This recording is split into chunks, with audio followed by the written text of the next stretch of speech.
Alright guys, welcome back to Formula 1 News. The British Grand Prix never fails to deliver. Chaos at Silverstone today. Lando Norris wins the British Grand Prix ahead of Oscar Piastri with massive safety car drama, but Nico Hulkenberg, the story in many respects of the season so far, finally after 239 odd race starts, one of the worst records in the history of Formula 1 in the respect of having so many races without a podium today. That finally came to an end. In doing so, ended Lewis Hamilton's streak despite a valiant attempt to spike chaos for Ferrari on the strategy front amid changeable conditions today. Max Verstappen making a rare error and recovering relatively well, but what the hell happened at Silverstone? We're going to get into it all today. Very much enjoyed your thoughts and a comment. Hit the like button if you enjoyed. That was meant to be comment. Subscribe if you're new, whatever. Like, it's absolute chaos these last couple of hours, and we're going to get right into it. The first thing to say is this. Max Verstappen was convinced, and potentially for good reason, that in these wet conditions today, if it was going to be wet, that's not really what he wanted. They were running a very low downforce setup, as we can see, from the rear wing on Tsunoda's car compared to the rear wing on Verstappen's car. It worked for qualifying. In the race, if it was going to be totally dry today, it probably would have been fine. In the wet, Max found himself in a very treacherous situation indeed.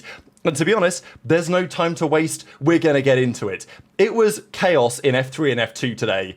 Torrential rain at times, but the start of the race, it looks almost dry in this shot. It was sunny, the track was drying very quickly to such a degree that as the race got underway, there were questions as to whether it was even going to be necessary to have slick tyres, maybe. Like, that could have been an option. Some guys came into the pits for slicks before the race even started, thinking they could maybe save a bit of time. That was a valid suggestion, but as you guys can see here, this is the formation lap. Stowe, Vale, Club Corner was all pretty wet to such a degree that the Inter was definitely the tyre to be on, but it was a question for how long it was the tyre to be on. So we did have a number of drivers, including Russell, come into the box before the race even began, and this looked like an option. But I was very surprised. Mercedes were horrific today. Like, strategy-wise, the car, like, it was terrible. They won this Grand Prix last year, and they could have had a 1-2.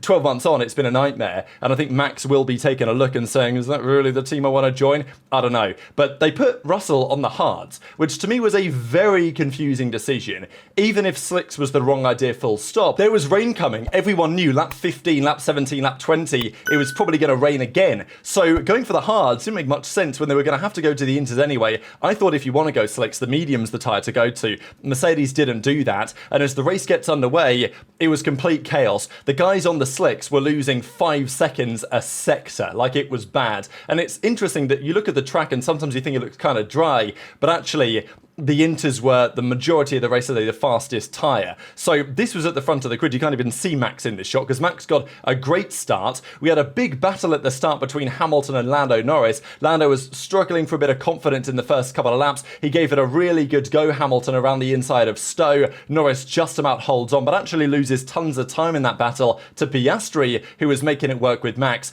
Lap 3, Antonelli comes into the box as well, which seemed like an interesting decision, especially because, you know, as time went on, it became clear that, again, you looked at Russell and it was like, the soft tyre, like the slick tyre, is not the tyre to be on. And there were a few moments like that today where teams had the evidence in front of their very eyes that their decision was going to be bad, and they did it anyway. Certainly Russell was, that happened again to him at the end of the Grand Prix.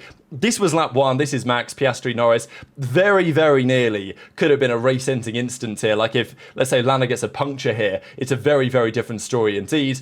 Big battle between the two Brits in front of the home crowd. And this was Gabriel Bortoleto. He went on to the medium tyres, spins it around and ends up in the barriers. He did keep it going, but he didn't keep it going enough. He'd literally just come out of the pits, I think. He was going through farm and into village, and he spun out the rear end, ends up rearwards in the barrier, and keeps the car going, but he can't bring it back to the pits under those conditions because the car was, you know, broken at the rear. There were parts flying off. So Sauber tell him, look, we're going to get a penalty if we bring this back. You've just got to stop it. He stopped it just after cops, and that was a safety car. So virtual safety car happens. It was absolute chaos at the start of the race. The first few minutes, it was all going on. But look at the weather. I'll point this out. Look at the weather. Beautiful, bright sunshine in the UK. And this was Piastri chasing down Max. Max was actually sliding heavily out of into Chapel here, and it was giving Piastri a great run. Verstappen tried to hold on for a few laps, but the McLaren was just straight up faster in these conditions, and it wasn't long before Piastri got past and absolutely sailed off into the distance. At this point in the Grand Prix, you're thinking Piastri's got this covered. Unless it, you know, the dry conditions, maybe go to the slick tyres, things change. I felt like a safety car was always coming here. Now, let's have a quick look down the order. This is lap 8. Some of the front runners, Leclerc included as well as Russell, they went for the slicks and they are miles behind. Stroll went for the softs. And the soft tyre on a hot lap in, let's say, dry conditions might be 0.3 faster than the medium. In the wets, that can be seconds per lap faster because the delta in, let's say, rubber grip between the soft and the medium, it just exacerbates in the wet conditions. So the soft tyre was actually a great tyre to be on for Stroll here. Now, we had a number of drivers, they stayed out on the inters, such as Nico Hulkenberg, who had made his way from P19 up to P10 already. Lawson was out after an incident. Pinto didn't even barely start the race. He had an issue in the pit lane and didn't even get the thing going. Lawson was actually out at turn 3 because he got hit by Ocon, who was getting squeezed to the right by Tsunoda, so it was kind of 3 into 2 didn't go. Lawson was the odd man out there. And this is Russell having a battle with, actually this is Antonelli and Leclerc having a battle over P14. That's where that was at the time. So everything was going on. And then a few laps later, it starts to become clear that, okay, it's going to rain again. And this was lap 11, and it's absolutely chucking it down. So the guys on the inters had to make a decision. Are we going to try and stay out on a dry track until it rains, cooking the intermediate tyres? That's what happened badly to Verstappen. Or are we going to box now? So Stroll comes into the pits now. Hulkenberg has just pitted for the inters, as you can see. And he pitted for the inters at the perfect time because he comes out in a great spot, as we'll see, because all of these guys have to box. Sauber got the lap time or the lap choice exactly right for Hulkenberg, and as everyone else then filters into the pits, Verstappen gets back ahead of Lando. So Lando overtook Max because Max made a mistake at the coming into Chapel. But Lando got a bad pit stop because McLaren had to double stack and it wasn't perfect. So Verstappen gets back ahead, although that would change in due course. And this is Norris here chasing again down Verstappen because Albon got in the way a bit because he'd stayed out. But as you guys can see, Stroll up into 6th, Hulkenberg up into 7th. Hamilton had a difficult time in this part of the race. When it was really wet, the Ferrari on the inters was just nowhere. Hamilton couldn't get anything going at this point in the race. He was actually, he was shuffled down the order a fair bit because the guys ahead were doing a great job. Ocon was effectively in the way. And then it gets so wet that a full safety car happens. I mean, look at this. Like, I'll just have a quick side-by-side here, right? What was the picture that I showed you guys earlier? Yeah, this one. There you go. So this was, I mean, how many minutes before? I want to say 10, 15 minutes before we had this on the track. So, this is Britain, baby. Isn't it beautiful? So anyway, full safety car. This was big because this meant that Verstappen and Norris, they could catch back up. Piastri had built a mega lead. 13 seconds he had at the front of the field. The safety car brings it all back together. Leclerc, look, I can't go through every moment that happened today. There were just so many. I'll go through the ones that I remember and the moments that we saw. Leclerc and many other drivers were having major issues. Ferrari destroyed Leclerc's race from the start, really by putting him on the slicks, but he had really no pace at all. And Hamilton was struggling heavily out there as well. I think Hamilton's performance, the fact that he nearly got a podium and was in the conversation too, at some point Hamilton was definitely the favourite for the podium, was pretty commendable because Leclerc's pace today was absolutely non-existent. So Hamilton will be frustrated, of course, but I'm sure he'll be happy for Nico. Wow. Lap 15, safety car is still out, and the safety car a few laps later is coming to an end. The track is drying up, the rain isn't quite as heavy, the track has been cleared to some degree. And this was the race restart. Verstappen, Norris, Piastri, everything gets back underway on lap 18. And as soon as that happens, Hadjar is then in the wall. And it's a strange spot to be in the wall, this. You're like, where is this? This is at Copse. And he had a major incident with Kimi Antonelli. This, I mean, look at this. You could argue that they restarted the race too early here. I actually think today, to the credit of the stewards, they pretty much got it right every time. When they allowed the race to restart, when they decided to safety car because it was too strong, they didn't red flag it when it was super hard raining, which was a good decision because you need the cars out there to clear the water. They restarted the race. It was treacherous. It was wet. The drivers couldn't see much at all. But I think it was just about okay to say that we could go racing. Unfortunately, sometimes these incidents happen. Antonelli can't see anything in front of him. He's trying to be careful. And Hadjar, I mean, look at this. This is our onboard camera. That is Kimi Antonelli. You can see him in this shot. And by the time Hadjar does see him, he's into the back of him and he's out of the race. So, yeah, that was pretty scary. I know that there will be questions on whether they should have allowed the race to continue under those conditions. As far as I'm concerned, it is what it is, right? Motor racing is dangerous and it's always going to be dangerous in those type of conditions. Sometimes these incidents occur. Thankfully, everyone was okay. Antonelli's diffuser gets destroyed, and he tried to soldier on for a few laps, but he didn't happen and eventually retired. The only rookie to finish the race, I mean, look at that. Lawson, Colapinto, Bortoletto, Hadjar, Antonelli was out. The only rookie to finish was Ollie Bearman, and he did a very, very commendable job today again. So, this is now the second safety car that comes to an end, and as it comes to an end, Piastri is overtaken by Max Verstappen under the safety car. Now, this is the onboard from Piastri's perspective. The safety car pulls away, the light goes off the safety car. Piastri now effectively takes the role as the safety car to restart the Grand Prix, and he brakes very heavily indeed. This was the onboard for Max as Piastri broke, and Max just went flying past him and was like, hang on a second, that was a little bit aggressive. I mean, a little bit, very aggressive, right? It's funny how it's happened 2 times in the last 3 weekends with George back in Canada, but in the wet conditions, it's maybe even more severe. So Piastri was feeling like, okay, I'm going to brake, I'm going to do what I want, I'm now effectively acting as the safety car. But the stewards, and even at the moment, this felt pretty dangerous. In the conditions, to brake very heavily, Max couldn't brake in time, goes flying past him.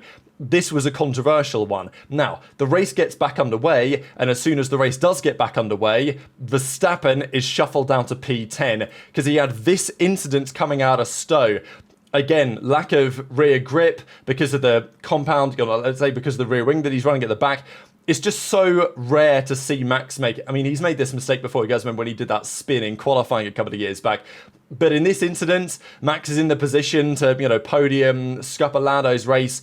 He spins out and saves it. Honestly, Max did a pretty good job to come back in the race, but it's very, very rare that you see Max make mistakes like this and to happen at a crucial time. And I don't know whether the fact that Piastri broke as he did maybe screwed up Max's rear tyre preparation for the fact that Piastri then dropped the hammer just a few seconds later.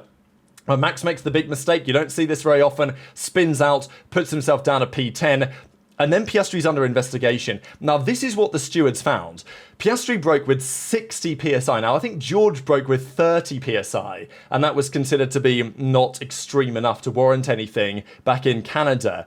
But he was given 2 penalty points for this. When the clerk of the course has declared that the safety car was coming in that lap and the lights are extinguished, car 81 suddenly braked hard, 59.2 psi of brake pressure, and reduced speed in the middle of the straight from turn 14 to 15 from 218 kph to 52 kph. Like, that is substantial, and they've considered this to be erratic braking before turn 15 when the safety car lights were extinguished. Like, that is heavy braking. 218 down to 52, resulting in car 1 having to take evasive action to avoid a collision. This momentarily resulted in car 1 unavoidably overtaking car 81, a position which he gave back.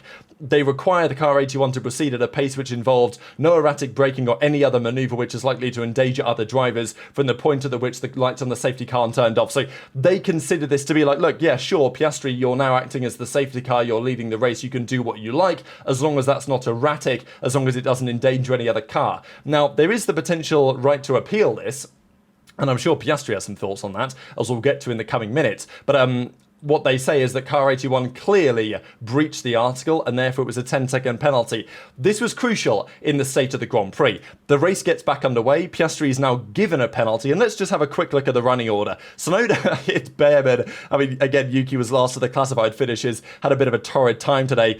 Leclerc was nowhere. Bearman at this point was P14. I think he deserves some credit for where he eventually got to in the race, even though he nearly took out his own teammate. What chaos today.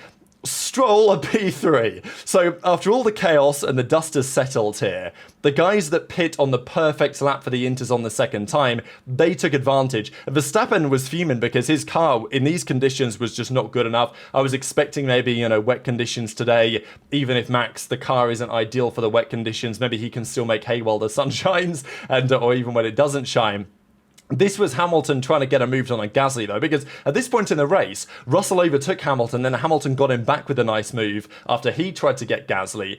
But at this point, you're still thinking, well, 20, basically halfway race distance, Hamilton still felt like the favourite for the podium, right? Because you've got to think he's going to get Gasly, Stroll and Hulkenberg up the road.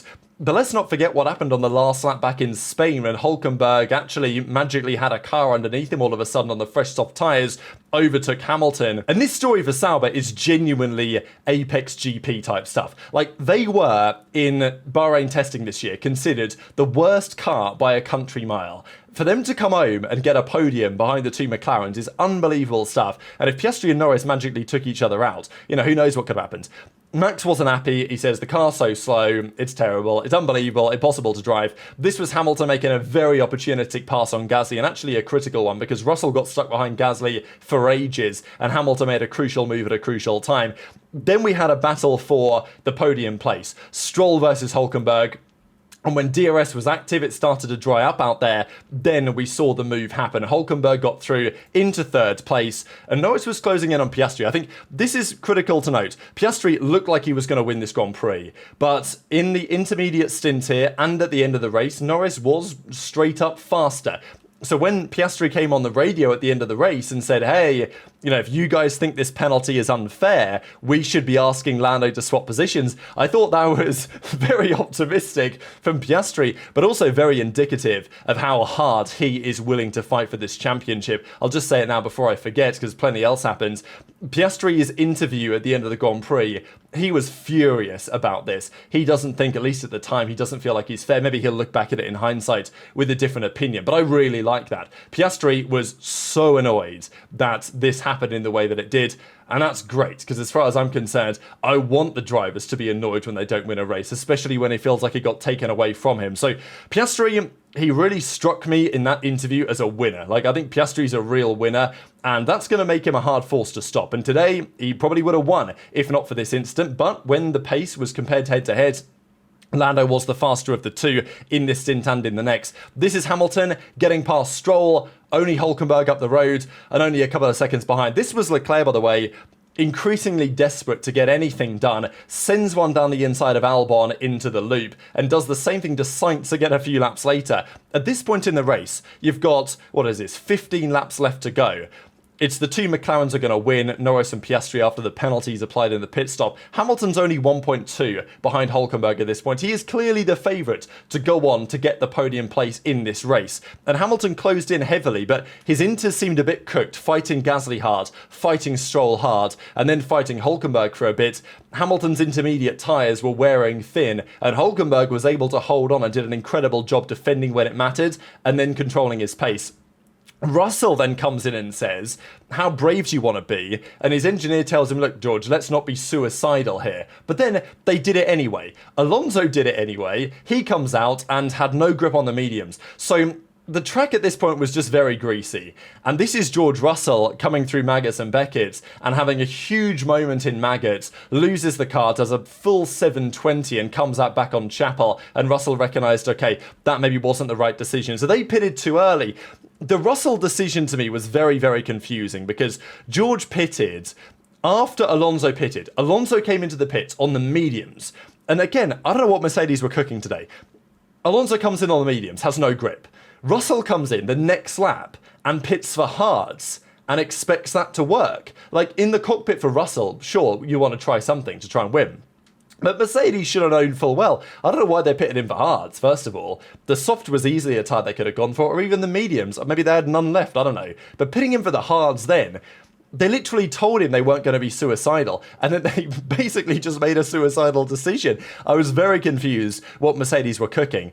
And then Hamilton pits. And I thought, damn, this track is looking 10 laps to go. You know, you've got to be at least a couple of seconds faster a lap to make that justified.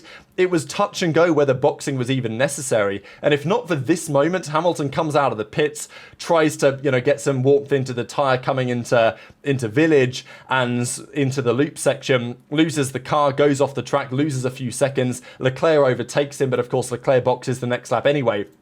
So it was pretty clear that the guys needed to pit. Then Piastri comes in, takes his 10-second penalty, and of course comes out behind Norris. There was a question whether they needed to box, to be fair, because, you know, Norris had a 30-second lead. He could have easily held it out on Inters until the end, and that would have been a fair, and, you know, he would have been fine, I think. They didn't want to take the risk, or they did, I don't know. What was more risky, leaving him out or bringing him in? I don't know. They brought him in.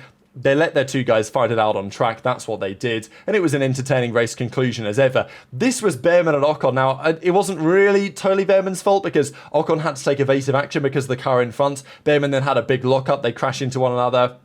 You never like to see your two cars crash in and spin each other out, because that's what happens here. But Behrman actually recovered and nearly got himself a point. Verstappen was on the radio saying the car's undrivable. Norris was ahead of Piastri, and Hulkenberg, the question was at this point, could he hold on? Hamilton gave it a good go. He closed up a bit, then he was making mistakes, and, it seems like that Ferrari, Leclerc was nowhere again on pace today, and it just seemed really, really tricky in these conditions, right? Because Hamilton honestly did a very commendable job, I think, to get to where he did. But the fact that he was just straight up slower on pure pace than a Sauber will be a point of concern for the Ferraris. But Hulkenberg, just what a mega job he did. This is when Piastri came on the radio, by the way, to say, look, if you guys don't think it's a justified penalty, you should ask Lando to swap. First of all, optimistic.